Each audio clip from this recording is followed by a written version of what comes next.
పరిస్థితి.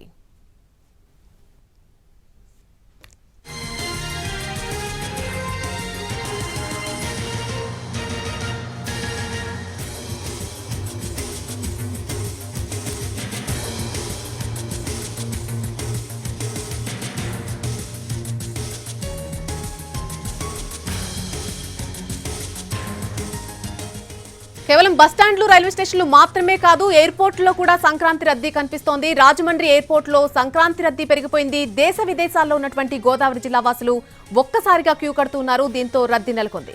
సంక్రాంతికి సొంత ఊర్లకు వచ్చే ప్రయాణికులతో కిటకిటలాడిపోతోంది. మరోవైపు విమాన ఛార్జీలు విపరీతంగా పెరిగిపోవడంతో ప్రయాణికులు గగ్గోలు పెడుతున్నారు. సాధారణ రోజుల్లో 3,000 ఉండే టికెట్ ధర ఇప్పుడు 12,000కు పైగా పలుకుతోంది. దీనికి సంబంధించి మరిన్ని వివరాలు మా ప్రతినిధి శ్రీనివాస్ అందిస్తారు. రాజమండ్రి ఎయిర్పోర్ట్లోని సంక్రాంతి సందడి నెలకొన్నది. దేశ విదేశాల నుంచి వచ్చే ప్రయాణికులతోటి ఈ ఎయిర్పోర్ట్ అంతా కూడా సర్దనిగా కలుస్తున్నది. అయితే ఇప్పుడు ప్రతిరోజు చూసినట్లయితే రాజమండ్రి నుంచి ఇక్కడ హైదరాబాద్ కానీ, బెంగళూరు కానీ, చెన్నై ఈ ప్రాంతాలకు వెళ్ళడానికి మొత్తం 18 సర్వీసులు ప్రస్తుతం నడుస్తున్నాయి. దీంతో చూసినట్లయితే పండగకు వచ్చే వాళ్ళందరూ కూడా ఎక్కువ మంది ఇక్కడికి ఈ ఎయిర్పోర్ట్కి రావడం, అంటే గోదావరి జిల్లాల్లోకి ఉన్న వాళ్ళందరూ కూడా దేశ విదేశాల్లో ఉన్న వాళ్ళందరూ కూడా తిరిగి గోదావరి జిల్లాలకే ఈ పండగ నిమిత్తం, సంక్రాంతి నిమిత్తం రావడం జరుగుతున్నది. దీంతో ఇక్కడ అంతా కూడా సందడి నెలకొన్నది. అయితే ఇక్కడ టికెట్లు చూసినట్లయితే ఎయిర్పోర్ట్లో టికెట్లు చూస్తే విమాన ఛార్జీలు చాలా అత్యధికంగా ఉండడం జరుగుతున్నది. సాధారణంగా హైదరాబాదు, బెంగళూరు, చెన్నై ఆ ప్రాంతాలకు వెళ్ళాలంటే ఇక్కడ రాజమండ్రి నుంచి 3,000 రూపాయల ఛార్జీ ఉంటుంది. అయితే ఇప్పుడు చూస్తే 8,000 నుంచి 12,000 రూపాయల వరకు కూడా ఎక్కువ వసూలు చేస్తున్నారు. ఇంకా దగ్గర అయ్యే కొలది కూడా ఇంకా అత్యధికంగా ఛార్జీలు వసూలు చేసే అవకాశాలు కూడా ఉన్నాయి. దీంతో ఇక్కడ చూస్తే ఇక్కడ ప్రయాణికులు ఉన్నారు, వాళ్ళని అడిగి తెలుసుకున్నాం. ఎలాగున్నాయండి ఈ ఛార్జీలు అన్నీ ఎలా పెరిగిపోయినాయి? వెళ్ళాలంటే ఎక్కడికైనా వెళ్ళాలంటే ఎలాగ? మినిమం 9,000 నుంచి 12,000 చేస్తారండి. Season regular travel only IndiGo ఒకటే ఉన్నది సార్. ఇక్కడ మిగతా ఏ ఎయిర్ నేషన్స్ రావట్లేదు సార్. దాని గురించి మేము డిమాండ్ చేస్తాం ఎయిర్పోర్ట్ అథారిటీని. వాళ్ళు నెక్స్ట్ మంత్, 2 months, 3 months అంటున్నారు సార్. మినిమం 8,000 మించి తగ్గట్లేదు సార్. సంక్రాంతి గోదావరి జిల్లాలకు ఎలాగొస్తారు? గోదావరి జిల్లా విపరీతమైన ఫ్లోటింగ్ ఉంది సార్. టికెట్స్ కూడా దొరకట్లేదండి ఎక్కడనే.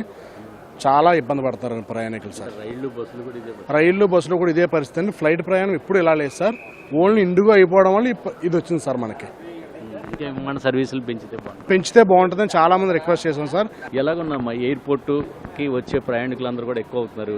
ఎలాగున్నది? మీరు అన్ని బెంగళూరు నుంచి అట్ల నుంచి వస్తున్నారంటే ఎక్కువ ఛార్జీలు ఎలాగొస్తాయి?